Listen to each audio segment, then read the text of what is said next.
Should we do some myth busting? Let's do some myth busting. Let's have a show of hands. Let's do some truths and falses. First of all, do you think it's true? Put your hands in the air if you think it's true that dyslexics can help adapt to climate change. Only 2 of you. Actually, there was some 3. There was some fascinating research at the end of last year that the dyslexic brain is peculiarly adaptive and that actually dyslexic thinking can help the human race adapt to climate change. It's fantastic. Ask me later if you want to know where the research comes from. It's brilliant. Number 2, dyslexics hate books. Put your hands in the air if you think that's true. No, sometimes it's true. Mainly books hate me more than dyslexics hate books. But, you know, sometimes I love books. Absolutely love books. I don't read many of them, but I love them. So number 3, let's have a look at number 3.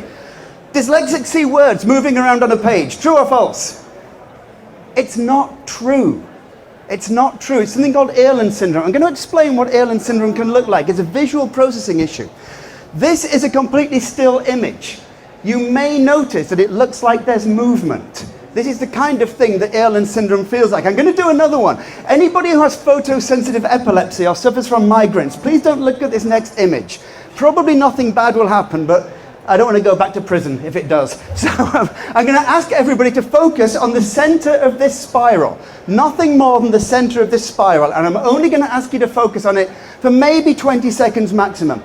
As you're focusing on it, I'm going to ask you to give me your bank details. No, I'm not. No. I'm going to ask you to just keep focusing on the center of this image. Just focus, focus, focus. And in about 5-10 seconds, I'm going to ask you to look away and I'm going to give you a specific instruction.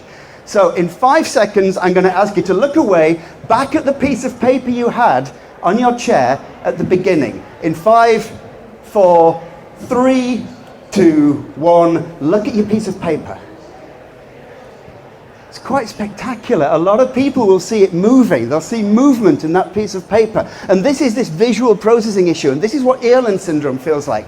But it's not dyslexia.